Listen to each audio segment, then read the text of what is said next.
नमस्कार स्टूडेंट, स्वागत है रवीन एकेडमी में।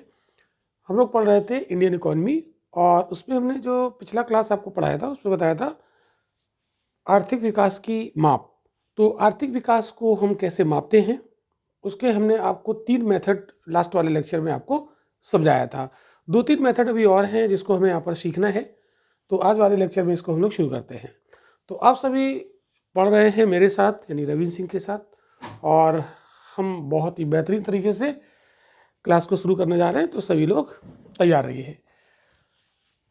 तो मानव विकास पे बात आज हम लोग करेंगे। तो आर्थिक विकास की माप के कई मेथड हैं और जिसमें आज हम लोग बात करने वाले हैं ह्यूमन डेवलपमेंट इंडेक्स, मानव विकास सूचकांक। तो ये कैसे पता चलता है ये हम आपको बताएं। उसके पहले अगर आपने इसके 5 लेक्चर जो अभी हम पढ़ा चुके हैं वो यदि आपने नहीं देखे हैं उनको आप देख लीजिए। कहाँ पर देखने को मिलेगा? आपको रवीन एकेडमी के एप्लीकेशन पर मिल जाएगा। रवीन एकेडमी के एप्लीकेशन को आप प्ले स्टोर से डाउनलोड कर लीजिए, अपने फ़ोन पर लॉगिन कर लीजिए और वहाँ पर ये सारे लेक्चर आपको मिल जाएंगे।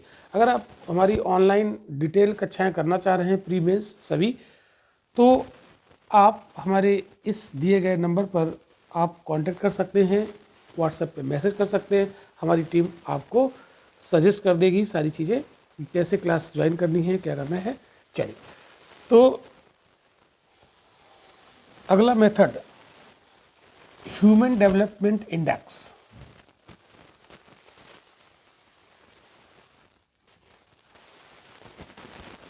डेवलपमेंट इंडेक्स इसको मानव विकास सूचकांक कहते हैं। मानव विकास सूचकांक। तो कोई देश डेवलपमेंट में किस स्थिति में पहुंच गया है, कोई देश बहुत आगे है, मानव विकास उच्च स्तर पर है, और कोई मानव विकास की स्थिति में अगर देखें तो मध्यम विकास में आता है, मध्यम श्रेणी में, और कोई निम्न श्रेणी में आता है। तो हम इसके आधार पर चेक करते हैं और मानव विकास जितना अच्छा होगा उस देश का आर्थिक विकास भी उतना ही अच्छा माना जाएगा। ये बात आपको ध्यान रखनी। तो जो मानव विकास सूचकांक है इसका जो प्रतिपादन है 1990 में किया गया था और यूएनडीपी से जुड़े हुए कुछ इकोनॉमिस्ट थे, जैसे महबूब उल हक, मैं यहाँ पर लिख देता हूँ, 1990 में इसका प्रतिपादन किया गया था।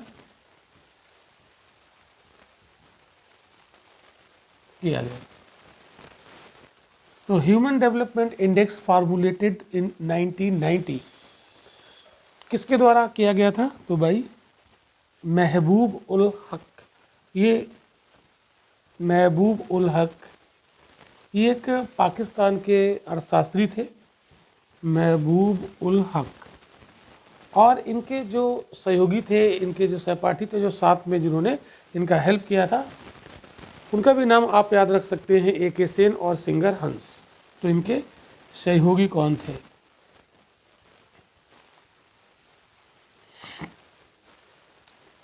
सिंगर हंस और ए.के. सेन।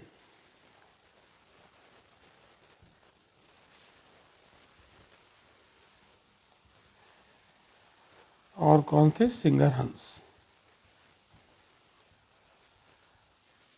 इनके सहयोग से ये सूचकांक डेवलप किया था। महबूब उल हक, नाम याद रखेगा, पूछ लेगा कि किसने इसको डेवलप किया था। तो 1990 में ये जो अर्थशास्त्री थे महबूब उल हक और इनके सहयोगी, ये यूएनडीपी से जुड़े हुए थे, यूनाइटेड नेशन डेवलपमेंट प्रोग्राम, संयुक्त राष्ट्र विकास कार्यक्रम, इससे ये जुड़े हुए अर्थशास्त्री थे। तो 1990 से यूएनडीपी के द्वारा कंटिन्यूअसली मानव विकास रिपोर्ट को पब्लिश किया जा रहा है। तो इसमें HDR, ये कौन इसको पब्लिश करता है? यूएनडीपी। यूएनडीपी की ये रिपोर्ट है, ह्यूमन डेवलपमेंट रिपोर्ट, मानव विकास रिपोर्ट इसको कहते हैं। तो कौन पब्लिश करता है? ये आपका पीटी का क्वेश्चन बनेगा। तो यूएनडीपी के द्वारा ये 1990 से जारी की जा रही है। इस मानव विकास रिपोर्ट यानी मानव के विकास की स्थिति क्या है, उस मानव विकास की स्थिति में कोई देश किस लेवल पर है, उसके आधार पर हम पता कर लेते हैं कि उस देश का आर्थिक विकास किस स्तर का है ना। मानव विकास अगर हमें पता चल जाए किसी कंट्री का, तो हमें ये पता चल जाएगा, आइडिया लगा सकते हैं कि वो आर्थिक विकास के किस स्तर पर पहुंचा है। क्लियर। तो ह्यूमन डेवलपमेंट रिपोर्ट में मानव विकास सूचकांक HDI प्रस्तुत किया जाता है। ह्यूमन डेवलपमेंट इंडेक्स एक तैयार की जाती है, मानव विकास सूचकांक, इस रिपोर्ट में। और उस मानव विकास सूचकांक के आधार पर हम पता कर लेते हैं कि किसी देश की आर्थिक विकास की स्थिति क्या है। इतनी बात आपको समझ में आ गया। तो इसके द्वारा आर्थिक विकास की गुणात्मक, मतलब आर्थिक विकास का गुणात्मक मापन किया जाता है, qualitative measurement of economic development. तो इसके द्वारा क्या किया जाता है, गुणात्मक मापन किया जाता है मानव विकास का। गुणात्मक मापन किसका, ह्यूमन डेवलपमेंट का। और जब ह्यूमन डेवलपमेंट का हमें पता चल गया तो हम कहेंगे कि उस देश की आर्थिक स्थिति यानी आर्थिक विकास की स्थिति क्या है। तो आर्थिक विकास के गुणात्मक मापन की ये एक विधि है। इतनी बात आपको समझ में आ गई होगी। अब हम लोग बात करते हैं कि ये कैसे काम करती है। ठीक है, तो इसको भी हमें यहाँ पर समझना चाहिए।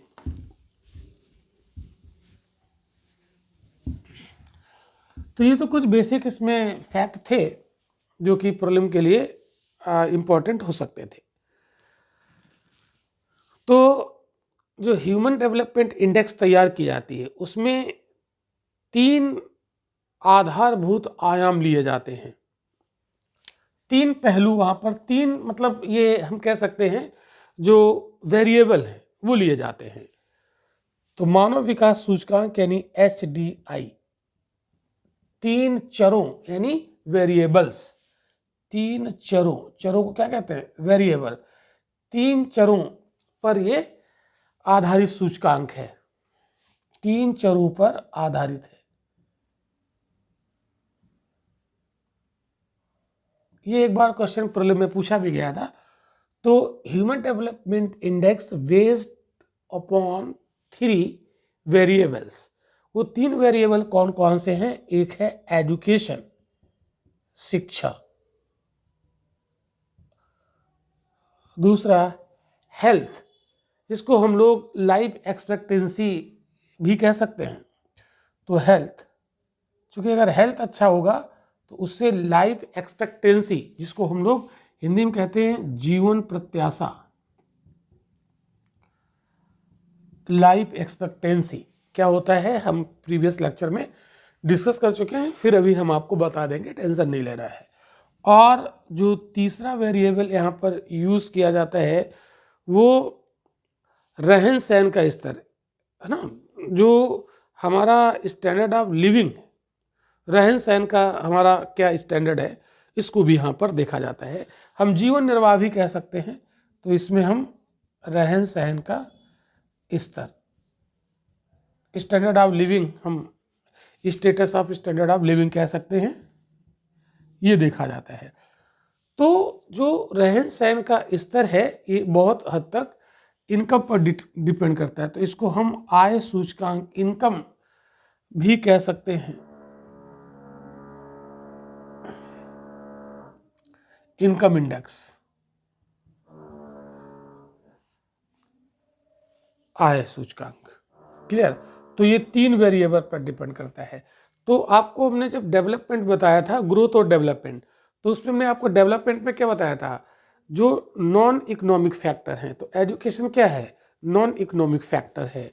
हेल्थ क्या है, जो लाइफ एक्सपेक्टेंसी क्या है, ये नॉन इकोनॉमिक फैक्टर है। और जो हमारा स्टैंडर्ड ऑफ लिविंग क्या है, ये भी नॉन इकोनॉमिक फैक्टर है। तो इन 3 चीज़ों का हम पता करते हैं और उसके आधार पर तैयार की जाती है HDR, ह्यूमन डेवलपमेंट रिपोर्ट। तो इस ह्यूमन डेवलप, आपसे प्रीलिम में क्वेश्चन क्या बनेगा कि ह्यूमन डेवलपमेंट रिपोर्ट में कौन कौन से 3 वेरिएबल शामिल किए जाते हैं। तो इन्हीं चीज़ों का सर्वे होता है, इन्हीं तीनों का सर्वे होता है, उसके आधार पर ये रिपोर्ट तैयार की जाती है। इतनी बात आपको समझ में आई। अब देखो इसमें जो HDI निकलता है, ध्यान से समझिएगा, जो यहाँ पर HDI निकाला जाता है, ह्यूमन डेवलपमेंट इंडेक्स, इसकी जो वैल्यू होती है वो 0 से 1 के बीच में वेरी करती है। कितनी होती है? 0 से 1 HDI। इसका मतलब है कि जैसे जैसे हम 0 से 1 की तरफ बढ़ेंगे वैसे वैसे ह्यूमन डेवलपमेंट इंडेक्स अच्छा होता जाएगा। यानी 0 से जब किसी कंट्री का हमें ह्यूमन डेवलपमेंट इंडेक्स पता चला कि वो 1 के करीब जा रहा है, तो इसका मतलब है उस देश में एजुकेशन की स्थिति बहुत अच्छी होगी, हेल्थ की स्थिति बहुत अच्छी होगी, यानी वहाँ की लाइफ एक्सपेक्टेंसी बहुत अच्छी होगी और वहाँ का स्टैंडर्ड ऑफ लिविंग भी बहुत अच्छा होगा।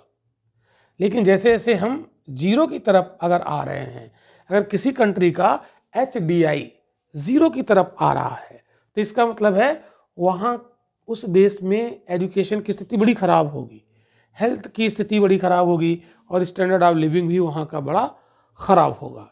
इतनी बात आपको समझ में आई। तो अगर हम लोग देखें, जब ये रिपोर्ट आती है तो आप देखिएगा कि भारत किस स्थिति में है।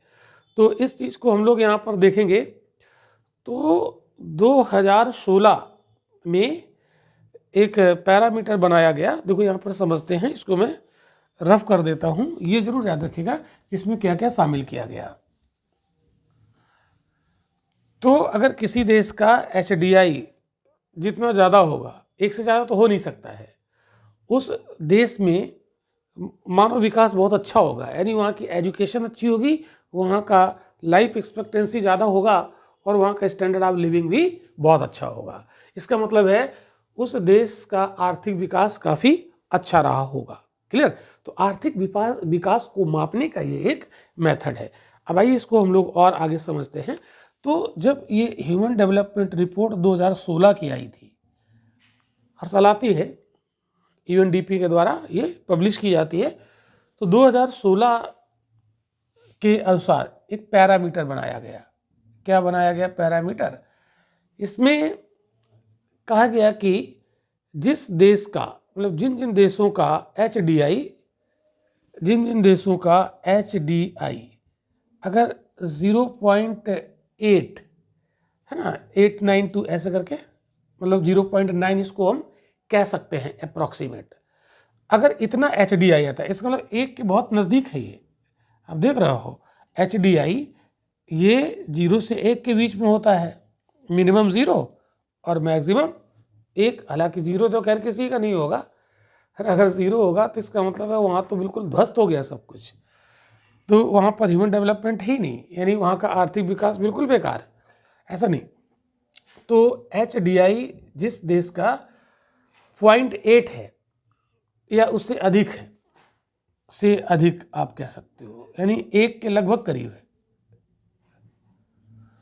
तो उस देश में उसको, उन देशों को बोला जाता है हाई HDI वाले कंट्री। तो इसको किस में रखा जाता है? High HDI country. और याद रखिएगा भारत अभी इस कैटेगरी में नहीं है, ये बिल्कुल याद रखिएगा, भारत अभी इस कैटेगरी में नहीं है। कुछ यूरोपियन कंट्री हैं वो इसमें आते हैं।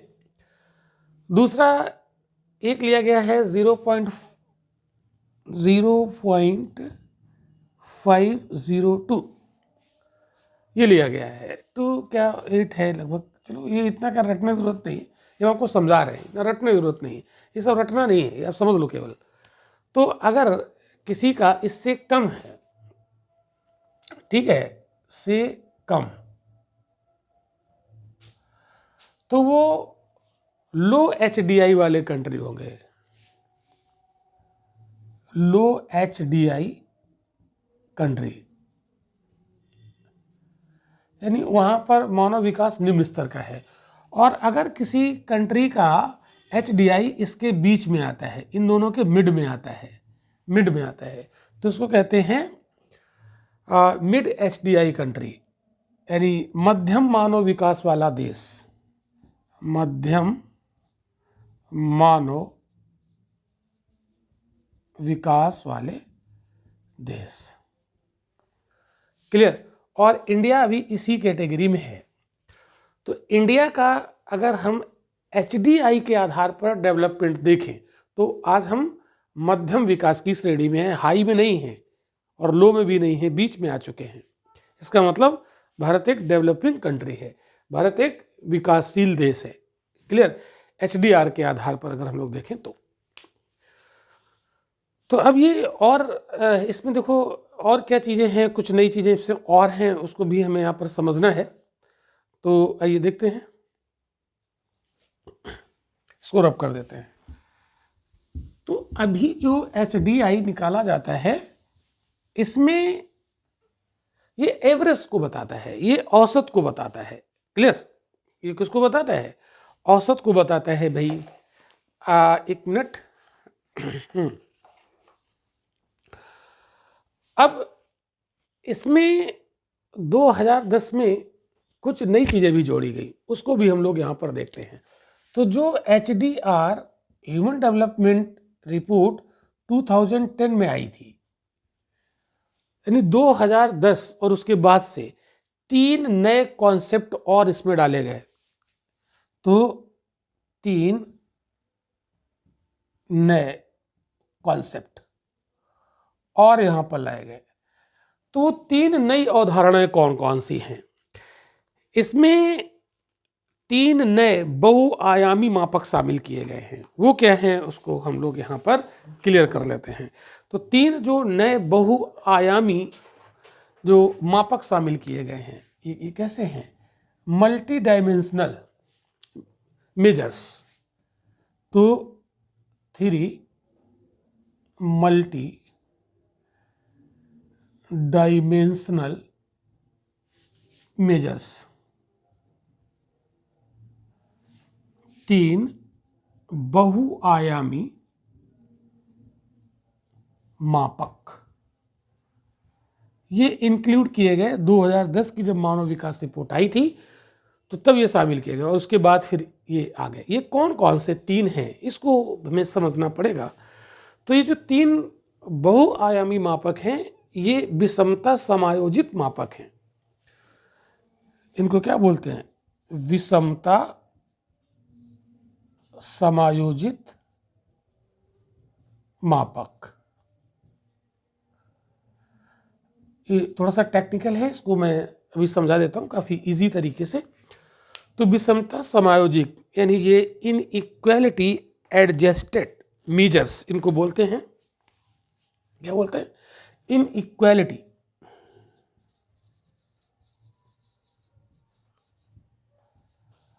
एडजस्टेड मेजर्स, इसको तो इंग्लिश में ये बोलते हैं, बट इसका मीनिंग क्या है, इसको कैसे समझेंगे, तो वो चीज़ हम आपको यहाँ पर बताने जा रहे हैं। Inequality adjusted measures. तो एक बार फिर से ध्यान से समझो, थोड़ा सा टेक्निकल है। तो मैंने बताया कि 2010 या उसके पहले हमारे वही 3 चर उसमें रहते थे। ठीक है, कौन कौन से? शिक्षा, स्वास्थ्य और स्टैंडर्ड ऑफ लिविंग, ये 3 थे। तो 2010 में ये एक नया प्रयोग किया गया और ह्यूमन डेवलपमेंट रिपोर्ट में 3 न्यू कॉन्सेप्ट डाले गए। तो वो जो 3 न्यू कॉन्सेप्ट हैं वो 3 मल्टी डायमेंशनल मेजर्स उनको कहते हैं, 3 बहुआयामी मापक। और ये बहुआयामी मापक कैसे हैं? इनइक्वालिटी एडजस्टेड मेजर्स यानी विषमता समायोजित मापक। तो ये 3 विषमता समायोजित मापक हैं क्या, वो हम यहाँ पर जानेंगे और उनको क्यों शामिल किया गया, बस समझ रहे हो, वो हम यहाँ पर समझेंगे। तो थोड़ा सा टेक्निकल, लेकिन डरना नहीं, अभी सब समझ में आ जाएगा। अब ये 3 है कौन कौन से? तो एक है विषमता समायोजित HDI, नंबर 1। विषमता समायोजित HDI, inequality adjusted human development index. उसके पहले हम लोग केवल HDI की बात करते थे। किसकी बात करते थे? केवल HDI की। लेकिन 2010 और उसके बाद से हम क्या किसका यूज करने लगे? विषमता समायोजित HDI, inequality adjusted human development index, एक ये शामिल किया गया। अब इसका क्या मतलब है तो हम समझेंगे, अभी उसमें परेशान नहीं होना है। HDI तो हमने समझ लिया यहाँ पर, लेकिन अब हम बात करेंगे कि नया टर्म जोड़ा है ना, इन इक्वलिटी एडजस्टेड HDI। दूसरा इसमें जोड़ा गया है GII, बोलते हैं लैंगिक विषमता सूचकांक। लैंगिक विषमता सूचकांक, इसको एब्रिविएशन इसका होता है GII, gender in equality indicator. क्या है? Gender in equality indicator. Gender लैंगिक, इनइक्वेलिटी विषमता, इंडिकेटर मतलब सूचकांक, ये हो गया। और तीसरा यहाँ पर क्या शामिल किया गया? तीसरा शामिल किया गया MPI। MPI इसका ये जो एब्रिविएशन है MPI, ये किसका एब्रिविएशन है? Multi dimensional poverty index. Multi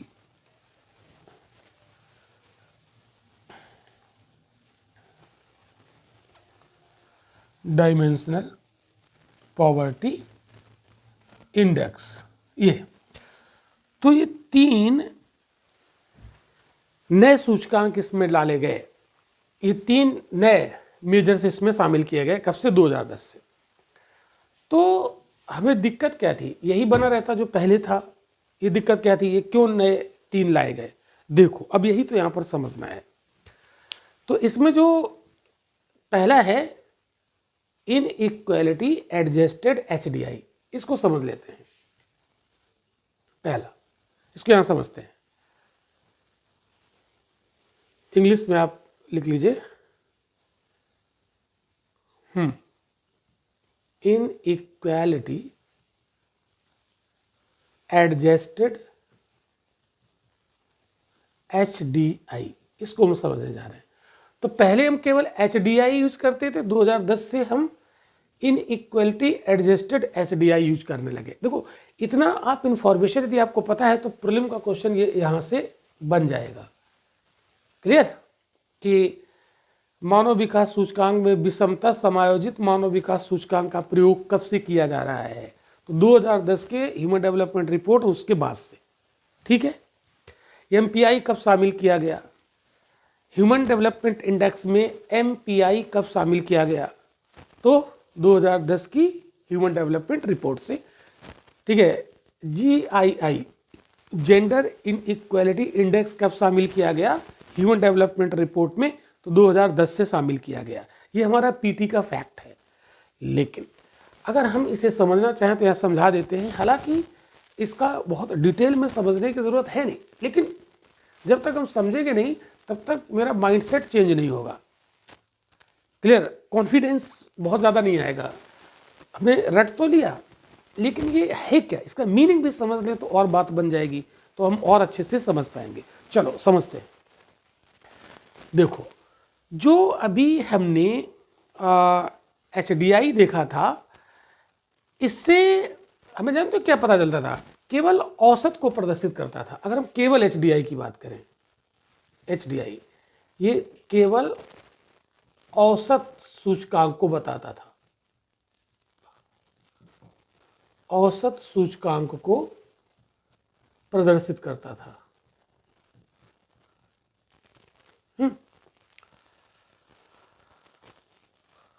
अब देखो, ये क्या है? ये विषमताओं को ध्यान में नहीं रखता था। ये HDI औसत सूचकांक को प्रदर्शित करता था, लेकिन इन इक्वेलिटी को ध्यान नहीं देता था, लेकिन विषमता की तरफ ध्यान नहीं देता था। विषमता को ध्यान नहीं देता था।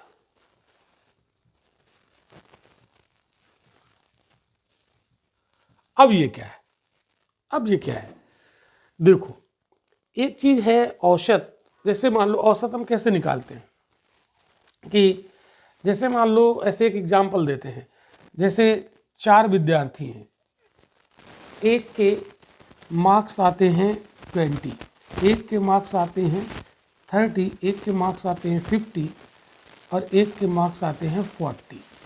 इनका एवरेज निकालना है। तो एवरेज निकालना तो इसको हम 4 से डिवाइड कर देंगे। बहुत ध्यान समझना औसत कैसे निकलता है। औसत तो ये हो गया 140 और डिवाइडेड बाई 4 तो ये हो गया 35। कितना आ गया? 35 आ गया, 35 आ गया। तो औसत कितना आ गया? इसका मतलब है कि ये जो 4 विद्यार्थी थे इनके औसत अंक कितने हो गए? मार्क्स वाली परीक्षा हुई कोई और इन्होंने, एक ने 20 मार्क्स लाया, एक 30 लाया, एक 50 लाया और एक 40 लाया। तो इनका जब एवरेज निकालेंगे तो कितना निकल के आया? 35। तो औसत यहाँ पर क्या होता है? हर विद्यार्थी मतलब कि एक विद्यार्थी के 35 अंक आए हैं, ठीक है। लेकिन क्या हकीकत में हर एक के 35 हैं? नहीं, एक के 20 हैं, एक के 30 हैं, एक के 50, एक 40 है। तो ये विषमता है, इनइक्वालिटी है। तो औसत हमें केवल ऊपर की तस्वीर बताता है कि हाँ इतना है।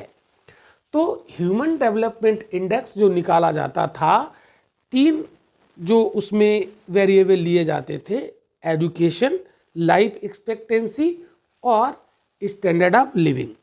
तो उसका एवरेज बता देता था कि इस देश का स्टैंडर्ड ऑफ लिविंग ऐसा है, एजुकेशन ऐसा है और लाइफ एक्सपेक्टेंसी ऐसी है। तो उस देश के हर आदमी की एजुकेशन क्या समान है? हर आदमी की लाइफ एक्सपेक्टेंसी समान है? या हर आदमी का स्टैंडर्ड ऑफ लिविंग समान है? नहीं, ये सिर्फ एवरेज बता देता था। ये क्या नहीं बताता था? इन इक्वालिटी को नहीं बताता था। अब इसमें इंडिया में है कि ऐसे रिपोर्ट आई और बता दिया गया कि एजुकेशन का औसत स्तर ये है। तो औसत है, उनमें कुछ लोग हाईली एजुकेटेड होंगे, कुछ लोग तो स्कूल भी नहीं गए होंगे। लेकिन एवरेज क्या बता देता है? एवरेज तो ये बताता है कि अच्छा हाँ इस टाइप की एवरेज एजुकेशन है। तो इसका मतलब है कि ऊपर ऊपर हम देखेंगे कि सबको एजुकेशन मिली, नहीं, सबको नहीं मिली। या किसी का स्टैंडर्ड ऑफ लिविंग बहुत अच्छा है, उसका बड़ा सा बंगला बना है, ठीक है, और किसी के पास झोपड़ी है, किसी के पास है ही नहीं। लेकिन एवरेज निकालेंगे तो बोलेंगे सबका स्टैंडर्ड ऑफ लिविंग इस लेवल का है। तो क्या वास्तव में हर एक व्यक्ति का वो स्टैंडर्ड ऑफ लिविंग होगा सेम? नहीं, इनइक्वालिटी है। तो जो HDI निकाला जाता था पहले, वो सिर्फ औसत विकास को बताता था, एवरेज को बताता था। तो एवरेज हमें ये नहीं बताएगा कि हर एक व्यक्ति में इक्वलिटी है, इक्वलिटी नहीं है, इनइक्वालिटी है। तो ये इनइक्वालिटी को नहीं बताता था। तो किसी देश में कुछ लोग बहुत हाई स्टैंडर्ड है उनका, और कुछ लोगों का उसी देश में बहुत बेचारे गरीब हैं, उनके पास ना शिक्षा है, ना उनको स्वास्थ्य की अच्छी सुविधाएं हैं, ना उनकी इनकम ही बहुत ज़्यादा है। तो क्या उस देश के हर व्यक्ति के एजुकेशन, लाइफ एक्सपेक्टेंसी और स्टैंडर्ड ऑफ लिविंग को बता रहा है? वो हर व्यक्ति को नहीं बता रहा है, देश की औसत बता रहा है। तो यहाँ पर विषमता को ये नहीं बताता था। तो वो रियल तस्वीर उस देश की नहीं आती थी, उस देश के हर आदमी की रियल तस्वीर नहीं आती थी। इसलिए 2010 में ये क्या लाए?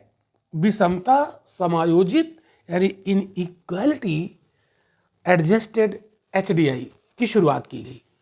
तो ये न केवल उस देश के औसत विकास को बताता है, बल्कि उस देश में हर एक व्यक्ति के विषमता को भी बताता है कि कौन व्यक्ति कितना डेवलप है। देश तो डेवलप है इतना, लेकिन उस देश का क्या हर एक व्यक्ति बराबर डेवलप है क्या? नहीं। तो ये उस चीज को भी बताता है। तो ये मानव विकास के ज्यादा रियल स्थिति को बताता है। कौन? Inequality adjusted HDI। I hope कि आपको समझ में आ गया होगा और मैं आपको समझा पाया होगा। तो औसत रियल तस्वीर नहीं बताता है। तो HDI सिर्फ औसत विकास को बताता था, लेकिन विषमता समायोजित HDI औसत विकास को तो किसी कंट्री का बताता ही है, साथ में उस देश की जो पॉपुलेशन है उनमें भी किसका कितना विकास है ये भी बताता है, यानी कि ज़्यादा रियल तस्वीर बताता है। अब देखना, जैसे हम लोग, आपको हमने पिछले क्लास बताया था PCI है ना, पर कैपिटा इनकम। जैसे देश की नेशनल इनकम, तो नेशनल इनकम निकाल दी जाए कि मान लो देगा कि नेशनल इनकम निकाली गई कि और प्रति व्यक्ति की इनकम निकाली गई, तो औसत प्रति व्यक्ति आय निकलती है ना, पर कैपिटा इनकम एवरेज। तो इसमें मान लो कि भारत में निकला कि 5 लाख रुपए औसत इनकम है सालाना, ठीक है। तो क्या हर एक व्यक्ति की 5 लाख है क्या? अरे किसी की 20 लाख होगी तो किसी की 1 लाख होगी, इन इक्वालिटी है ना, किसी की 20,000 होगी, तो सबका एवरेज निकाल लिया कि 5 लाख है। तो एवरेज रियल तस्वीर नहीं बताता, वो मोटा मोटा आइडिया देता है। आई होप कि अब मैं आपको समझा पाया हूँगा। ओके, चलो, तो HDI और विषमता समायोजित HDI समझ में आ गया होगा। तो अब आज की डेट में HDI की जगह पर विषमता समायोजित HDI का प्रयोग किया जाता है ह्यूमन डेवलपमेंट रिपोर्ट में। ओके, तो इसके आधार पर देश के विकास की ज़्यादा वास्तविक तस्वीर सामने प्रस्तुत हो पाती है। क्लियर? अब हम बात करते हैं लैंगिक विषमता सूचकांक, जेंडर इनइक्वालिटी इंडेक्स। ये क्या है, इसमें क्या है? तो देखो, जैसे अगर हम लोग ये निकालते थे HDI पहले, तो उसमें क्या होता था, किसी देश का निकाल लेते थे, देश का विकास निकालते थे, है ना। तो उस देश में आप देखते हो, जैसे भारत जैसा देश या बहुत सारे ऐसे देश हैं जो पुरुष प्रधान देश हैं, तो उसमें क्या होता है, आप देखते हैं कि ज़्यादातर जैसे हमारे देश का जो सोसाइटी है, तो जो बॉयज़ होते हैं, घर में जो लड़का होता है, उसको ज़्यादा फैसिलिटी दी जाती है, उसको ज़्यादा पढ़ाया जाता है, और लड़कियों को कम पढ़ाया जाता है। लड़कियों के हेल्थ पे भी कम ध्यान दिया जाता है, लड़कों के हेल्थ पे ज़्यादा ध्यान दिया जाता है। यानी लड़के और लड़कियों की परवरिश में भेदभाव होता है, डिस्क्रिमिनेशन होता है। तो ऑब्वियस सी बात है कि जब किसी देश का हम मानव विकास सूचकांक निकालेंगे, तो औसत निकालेंगे, तो औसत में तो हमें लगेगा कि लड़का लड़की सबका समान है विकास, लेकिन समान नहीं होता है। यहाँ पर जो पुरुष प्रधान समाज है, वहाँ पर जो फीमेल कैंडिडेट हैं उनका डेवलपमेंट लो रहता है, और मेल कैंडिडेट का डेवलपमेंट ज़्यादा रहता है। तो इसलिए ये रियल तस्वीर निकल के सामने आए कि देश की जनसंख्या का तो विकास है, बट उस देश की जनसंख्या पे जो 2 जेंडर हैं, पुरुष और स्त्री, उनमें क्या अंतर है, तो ये पहले हमें नहीं पता चल पाता था। तो लैंगिक विषमता सूचकांक के माध्यम से स्त्री और पुरुष के डेवलपमेंट की रियल तस्वीर निकल कर आती है। तो ये जो सूचकांक है, ये स्त्री पुरुष के डेवलपमेंट को भी बताता है, और इसके पहले क्या था, सिर्फ जनसंख्या के डेवलपमेंट को बताता था। उससे पुरुष जनसंख्या का कितना विकास है, महिला जनसंख्या का, फीमेल पॉपुलेशन का कितना विकास है, ये नहीं पता चलता था। तो इससे अब देखो, अगर ये निकाला गया तो पता लगा किसी देश में पुरुषों का विकास ज़्यादा है, महिलाओं का कम है, ये तो अच्छी बात नहीं ना। तो ये रियल तस्वीर ज़्यादा बताता है। अब देखो, जो MPI है, ये क्या है? MPI को भी समझते हैं, मल्टी डायमेंशनल पॉवर्टी इंडेक्स। इसको समझ लेते हैं, ये क्या है। तो हमने पॉवर्टी तो पढ़ा है, गरीबी, इसको हिंदी में कहते हैं बहुआयामी गरीबी सूचकांक। अब हमने गरीबी जो देखा है, गरीबी पढ़ा है। गरीबी ज़्यादातर हम कैसे मापते हैं, इनकम, आय से हम गरीबी पता करते हैं। जिसकी इनकम कम है वो गरीब है, जिसकी इनकम ज़्यादा है वो अमीर है। मोटा मोटा यही हम देखते हैं। या और भी अगर हम लोग डेफिनेशन देखें गरीबी की, कुछ जो प्रचलन में है कि जिसको पर्याप्त कैलोरी मिलती है वो गरीब नहीं है, और जिसको कम कैलोरी मिलती है भोजन से तो वो गरीब है। तो ऐसी कुछ डेफिनेशन है। बट अगर ध्यान दिया जाए केवल आय, बहुत ध्यान समझना, आय के आधार पर, यानी इनकम के बेस पर, आय के आधार पर गरीबी को मापना, पॉवर्टी को मेजर करना, गरीबी को मापना वास्तविक तस्वीर को नहीं बताता, वास्तविक तस्वीर को प्रस्तुत नहीं करता, प्रस्तुत नहीं करता।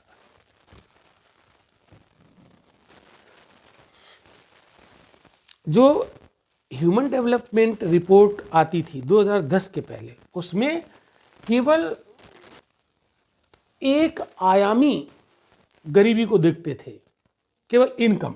अब देखो, जैसे हमने आपको एक एग्जांपल दिया था प्रीवियस लेक्चर में, जब हमने ग्रोथ और डेवलपमेंट में डिफरेंस पढ़ाया था, तो आप देखो कि जैसे हमने एक एग्जांपल लिया था कि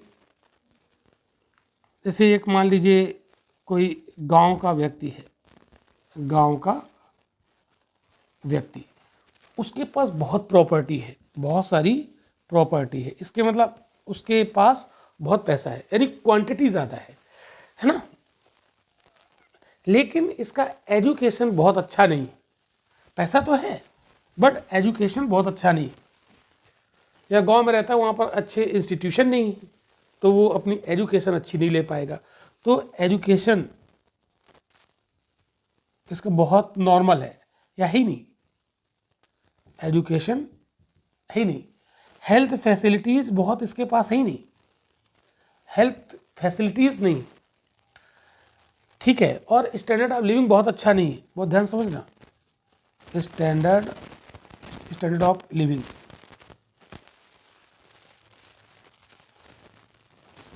वो बहुत अच्छा नहीं है, नॉर्मल है। और अब आप देखो, एक मान लो शहर का है व्यक्ति, शहर का व्यक्ति, उसकी इनकम बहुत ज़्यादा नहीं है, इससे कम है। ये गांव में जो व्यक्ति रहता है इससे उसकी कम इनकम है, एक नॉर्मल इनकम है, नॉर्मल। या मान लो ये 30,000 रुपये महीने कमाता है, 30,000 रुपये, और ये जो गांव वाला है इसकी लाखों की ज़मीन है, इसके पास प्रॉपर्टी ज़्यादा है। तो ये जो 30,000 रुपये कमा रहा है, ये इसकी तुलना में कम है, तो ग्रोथ इसका कम है, ग्रोथ इसका कम है। लेकिन ये एजुकेशन पे ज़्यादा ध्यान दे रहा है, एजुकेशन इसका बहुत अच्छा है, ठीक है।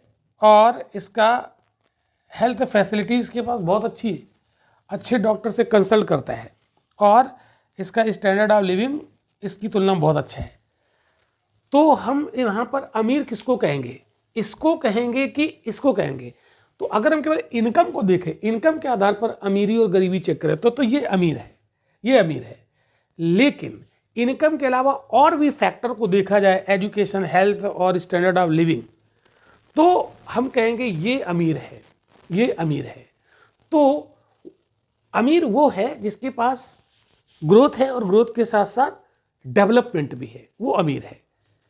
तो जो एमपीआई का कॉन्सेप्ट है, मल्टी डायमेंशनल पॉवर्टी इंडेक्स, तो मल्टी डायमेंशनल पॉवर्टी इंडेक्स में केवल इनकम नहीं देखी जाती है, इनकम के साथ साथ ये अदर फैक्टर भी देखे जाते हैं। क्लियर? तो जो पॉवर्टी है और मल्टी डायमेंशनल पॉवर्टी, तो मल्टी डायमेंशनल पॉवर्टी इंडेक्स गरीबी की ज़्यादा अच्छी तस्वीर प्रस्तुत करता है। तो इसीलिए एमपीआई को शामिल किया गया एचडीआर में 2010 से। ये बात आपको समझ में आ गई होगी।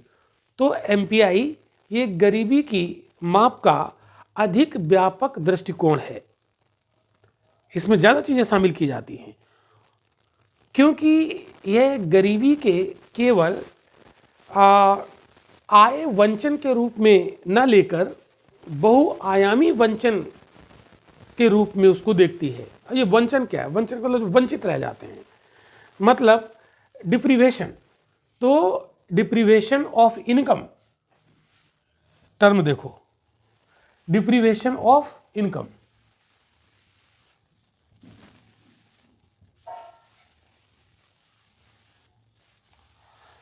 तो अभी तक हम लोग, मेरे दिमाग में क्या था कि जो आय से वंचित है वो गरीब है, जिसका आय है वो गरीब नहीं है। अभी तक तो यही सोचते थे, लेकिन हमने क्या देखा यहाँ पर, आय के अलावा अगर मल्टी डायमेंशनल पॉवर्टी इंडेक्स में आय के अलावा अगर एजुकेशन नहीं, हेल्थ नहीं, स्टैंडर्ड ऑफ लिविंग अच्छा नहीं, तो वो भी गरीब है।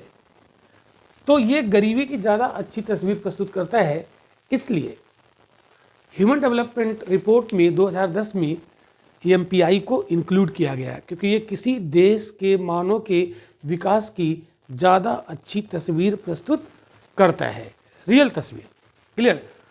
तो फिर से एक बार समझो, एमपीआई में क्या क्या शामिल किया जाता है? इनकम के साथ साथ शामिल किया जाता है स्वास्थ्य, है ना, माल न्यूट्रिशन की स्थिति, कुपोषण की स्थिति, है ना, अल्प शिक्षा, जैसे बहुत अल्प शिक्षित लोग हैं तो उसको भी गरीब मानेंगे, स्वास्थ्य खराब है उसको भी गरीब मानेंगे, भले ही पैसा है।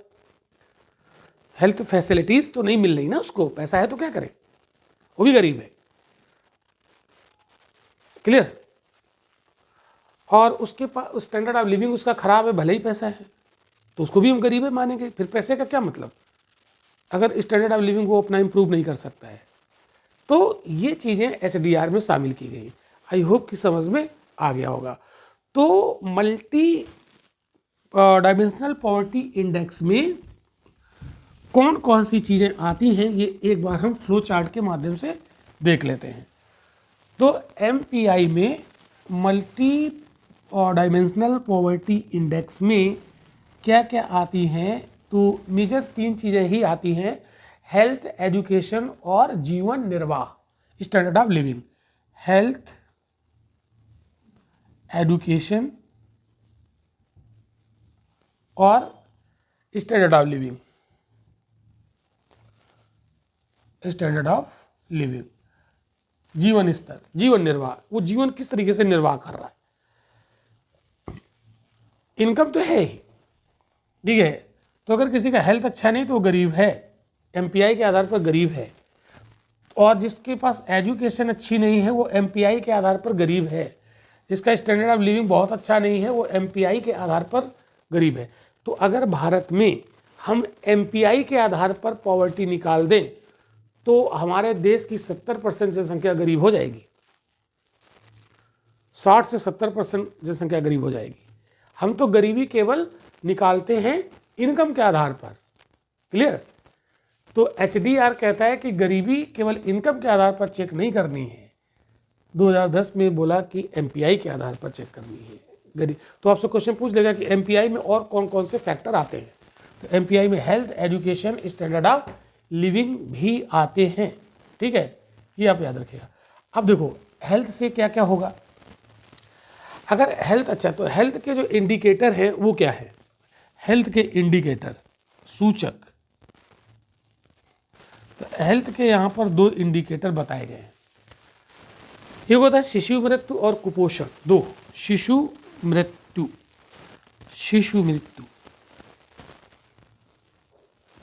और दूसरा कुपोषण, माल न्यूट्रिशन। और शिशु मृत्यु मतलब इन्फेंट मोर्टेलिटी। तो अगर किसी देश में शिशुओं की डेथ, यानी छोटे बच्चों की डेथ ज़्यादा हो रही है, इसका मतलब उस देश में हेल्थ फैसिलिटी बहुत अच्छी नहीं है। अगर किसी देश के लोग ज़्यादा कुपोषित हैं, इसका मतलब वहाँ पर हेल्थ की बहुत अच्छी स्थिति नहीं है। तो शिशु मृत्यु और कुपोषण से पता चल जाता है कि हेल्थ की क्या स्थिति है।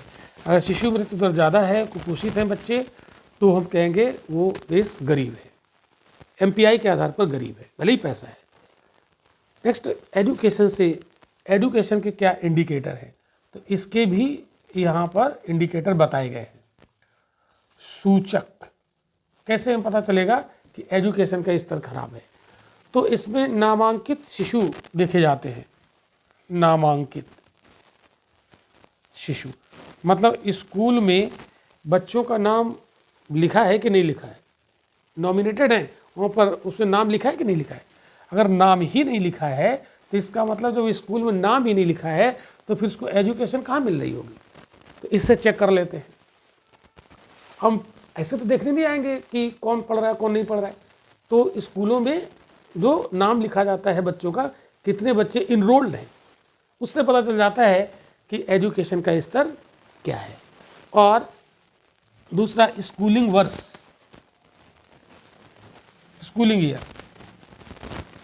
कि जिस बच्चे का इनरोल हुआ स्कूल में वो कितने साल तक स्कूल गया, इससे ही पता चल जाता है एजुकेशन का लेवल। क्लियर। और जीवन निर्वाह जो स्टैंडर्ड ऑफ लिविंग है वो किससे पता चलता है?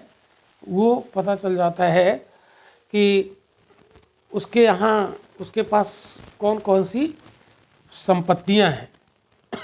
संपत्तियों में सॉरी, जैसे उसके यहाँ कौन कौन सी फैसिलिटीज़ हैं उसके घर में, तो उसके घर में खाना बनाने का ईंधन फ्यूल कौन सा यूज होता है, ठीक है, खाना पकाने के लिए, कुकिंग के लिए फ्यूल किस टाइप का है ना, फ्यूल कौन सा यूज हो रहा है, मतलब कि लकड़ी जला के खाना बन रहा है और किसी के यहाँ एलपीजी से खाना बन रहा है, तो ये अंतर है ना।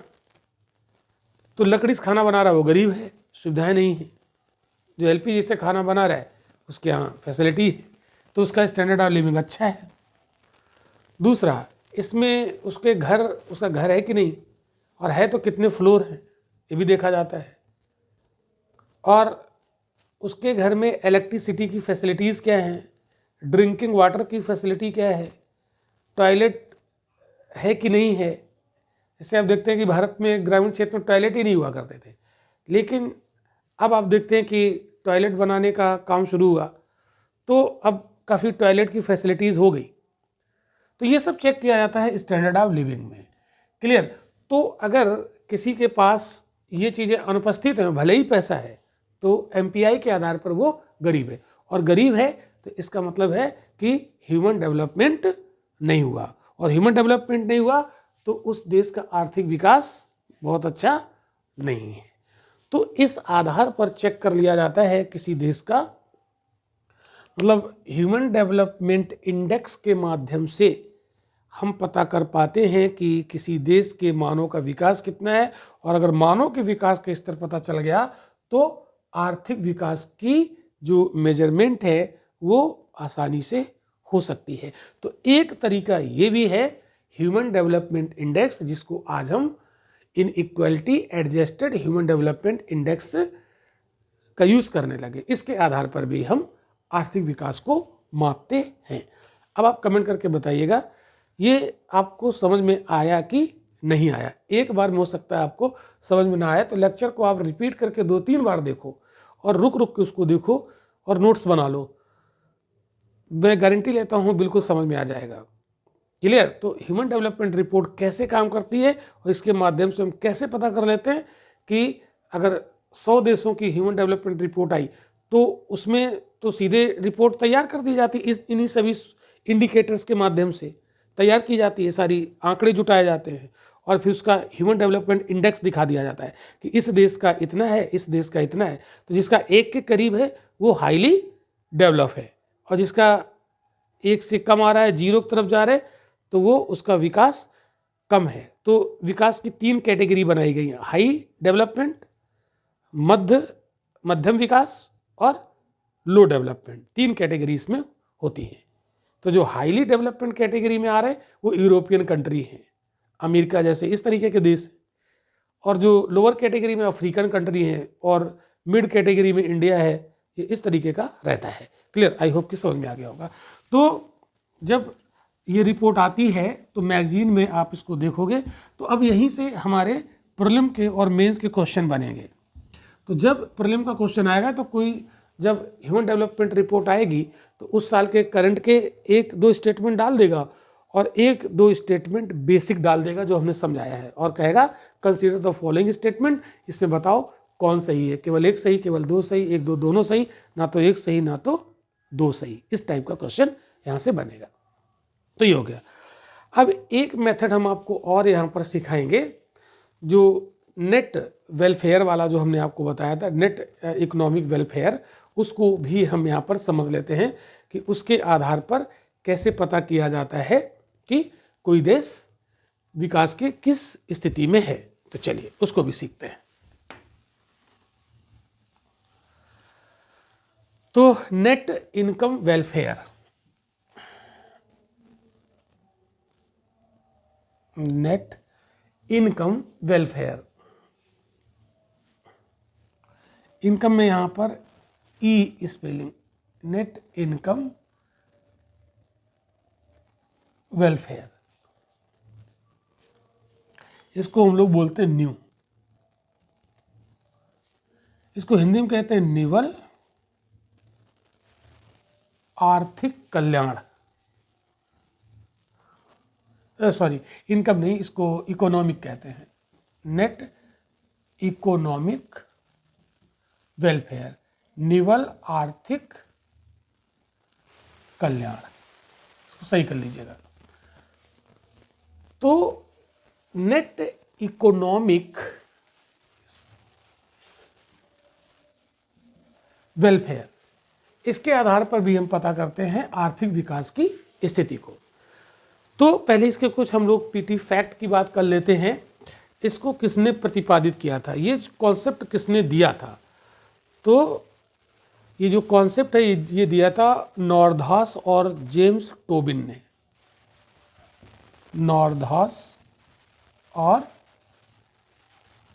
जेम्स टोबिन, इन्होंने ये कॉन्सेप्ट दिया था।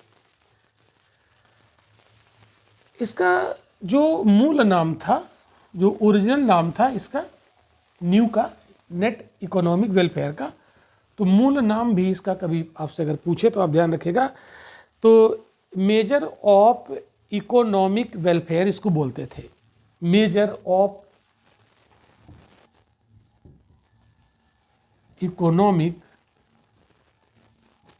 वेलफेयर इसको बोला जाता था, लेकिन आज की डेट में इसको न्यू कहते हैं, नेट इकोनॉमिक वेलफेयर, निवल आर्थिक कल्याण। ये क्या है? तो शुरू में इसको MEW बोलते थे, MEW, और फिर बाद में इसको NEW बोला जाने लगा। अब ये है क्या, इसको हम लोग समझ देते हैं। कैसे पता चलेगा कि किसी देश के लोगों का निवल आर्थिक कल्याण कितना हो रहा है? जितना ज़्यादा निवल आर्थिक कल्याण होगा वो देश का आर्थिक विकास उतना ज़्यादा माना जाएगा। क्लियर? अब आप कोई रिपोर्ट आए NEW की और कहा जाए कि इस देश का NEW ज़्यादा है, तो NEW ज़्यादा है इसका मतलब उसका आर्थिक विकास ज़्यादा है। इसका मतलब है कि उस देश की नेशनल इनकम भी अच्छी खासी है और उस देश में एजुकेशन, स्वास्थ्य या जो नॉन इकोनॉमिक फैक्टर हैं वो भी स्ट्रांग है। तो इसके आधार पर भी मापा जाता है। तो ये कैसे निकालते हैं? तो इसमें एक सैमुएल्सन नाम के इकोनॉमिस्ट हुए हैं, सैमुएल्सन। इन्होंने बोला है कि NEW यानी नेट इकोनॉमिक वेलफेयर लोगों के जीवन निर्वाह में सुधार की सही माप करेगा, लोगों के जीवन निर्वाह, लोगों के जीवन निर्वाह में सुधार की सही माप करेगा।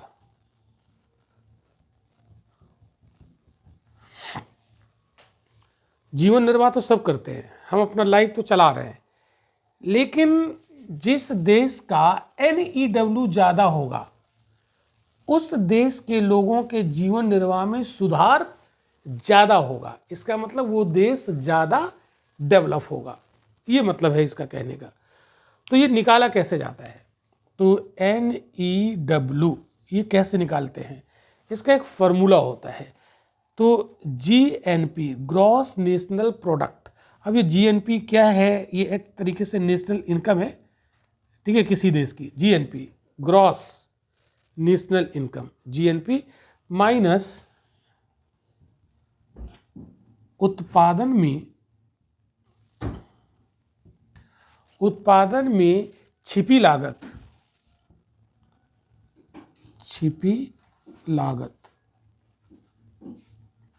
ये माइनस कर रहा हूं, ठीक है, प्लस आधुनिक नगरीकरण की हानियां,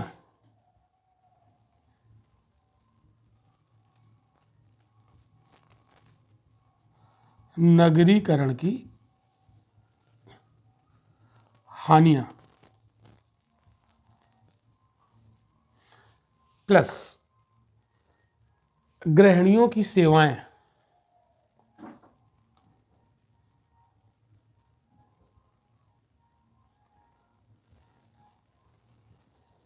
ये फॉर्मूला है। तो हम देश की ग्रॉस नेशनल प्रोडक्ट से इतनी चीज़ों को हम माइनस कर देते हैं तो निकल आता है नेट इकोनॉमिक वेलफेयर। ये फॉर्मूला है। अब ये कैसे है देखो समझो। तो पहले थोड़ा सा ग्रॉस नेशनल प्रोडक्ट समझ लो ये क्या है। हालांकि इसको हम नेशनल इनकम वाले चैप्टर में डिटेल में पढ़ाएंगे। तो ग्रॉस नेशनल इनकम क्या हुआ, यानी सकल राष्ट्रीय उत्पाद। तो एक साल में किसी देश के निवासियों के द्वारा जितना भी गुड्स और सर्विसेज का प्रोडक्शन किया जाता है, तो फाइनल गुड्स और सर्विसेज की मॉनिटरी वैल्यू को, मुद्रा में कितनी वैल्यू हुआ, उसको बोलते हैं जीएनपी। आगे इसको हम लोग डिटेल में पढ़ेंगे, बस इतना समझ लो। कहने मतलब है कि किसी देश के निवासियों द्वारा एक साल में, किसी देश के निवासियों के द्वारा एक साल में जितना भी उत्पादन किया गया, चाहे वो गुड्स हो चाहे वो सर्विसेज हो, उसकी पैसे में, रुपए में कितनी वैल्यू है, मार्केट में कितनी वैल्यू है। जो फाइनल गुड्स और सर्विसेज तैयार की गई, यानी फाइनल क्या होता है, जो यूज करने के लिए, कंज्यूम करने के लिए रेडी हो, उसकी मार्केट में वैल्यू क्या है, पैसे में वैल्यू क्या है, उसको हम बोलते हैं ग्रॉस नेशनल प्रोडक्ट। तो जैसे मान लो हमारे देश के लोगों ने उत्पादन किया, बहुत सारी कारें बनाई, बाइक बनाई, है ना, हमने सॉफ्टवेयर तैयार किए, सर्विस दी, इतना एक साल में इतना प्रोडक्शन किया और उसकी मार्केट में वैल्यू निकाली तो पता चला कि 100 अरब है, 100 अरब रुपए। इतने का प्रोडक्शन हमने कर डाला साल भर में हमारे देश के निवासियों ने। तो वो उस देश की क्या हो गई, जीएनपी। क्या हो गई, जीएनपी इतनी है। तो जितना हमने उत्पादन किया, इस उत्पादन के पीछे हमने कुछ लागत भी तो लगाई होगी। अरे कुछ लेबर लगे होंगे, मशीनें लगी होंगी, तो उत्पादन में कुछ लागत छिपी है कि नहीं है। जैसे मान लो हमने ये पेन बनाया, ये मार्कर है, और ये बनाया और इसमें हमने इसको बेचा 30 रुपए का। तो क्या वो 30 रुपए केवल मेरे हैं क्या? नहीं, इसमें 20 रुपए खर्च भी तो हुआ होगा, मटेरियल लगा होगा, लेबर लगा होगा, मशीनें लगी होंगी, इंजीनियर लगे होंगे। तो 30 रुपए का अगर हम इसको मार्केट में बेच रहे हैं तो इसमें 20 रुपए लगा भी तो होगा। तो 30 में 20 आप लेस कर दोगे तो 10 आएगा। तो नेट प्रॉफिट तो हमारा यही हुआ ना 10, कि हमारा प्रॉफिट 30 हो गया, पूरा तो नहीं हुआ ना।